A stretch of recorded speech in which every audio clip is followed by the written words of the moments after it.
pieds sur terre et les yeux fixés au ciel. Non, pardon, bonjour mon frère, ma soeur, bonjour. Est-ce que tu as lu la première lecture de ce lundi de la première semaine du temps de Carême?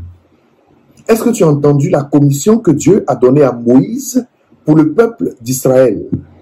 Non, pardon. Va lire ce texte et tu viendras suivre cette méditation au chapitre 19 du livre du Lévitique.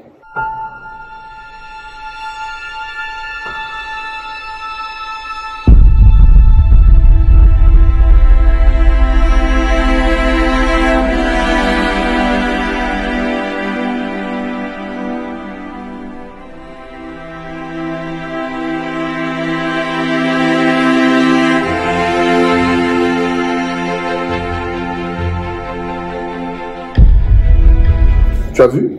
Tu as lu? Tu as lu, non?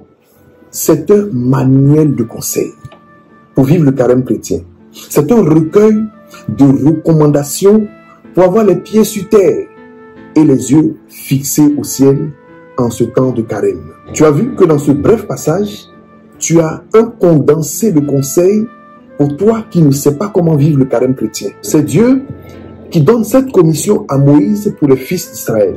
Va dire aux fils d'Israël, soyez saints, car moi, le Seigneur votre Dieu, je suis saint. Donc, mon frère, ma soeur, le carême là, c'est pour être saint. L'objectif du carême, c'est pour être saint. C'est pour être meilleur. C'est pour se corriger.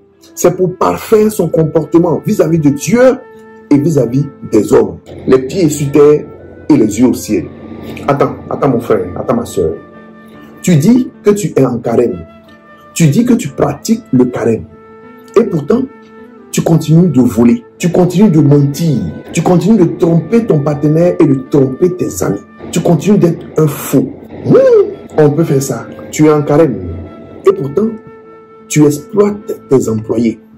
Tu maudis tes frères et sœurs comme font les païens. Tu torpilles tes collègues au travail, au service. Pourquoi?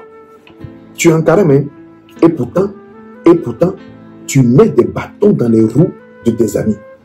Tu es injuste dans tes décisions. Tu favorises les uns et tu blâmes les autres. Là, c'est quelqu'un qui est en carême. Hein? Tu as de la haine dans ton cœur. Tu refuses de partager et de pardonner. Non, ça c'est le comportement de quelqu'un qui dit faire le carême. Franchement, il faut te revoir. Il faut te revoir, hein? Pendant que tu jeûnes, ton cœur est chargé de mauvaises pensées. Dis-moi donc, comment tu aimes ton prochain? Comment tu aimes ton prochain comme toi-même dans le carême, avec ce comportement? Vraiment, Seigneur, tes paroles sont esprit et vie.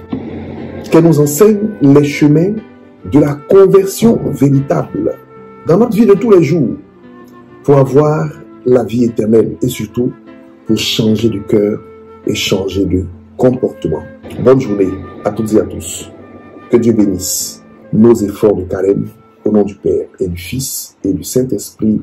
Amen. Au revoir.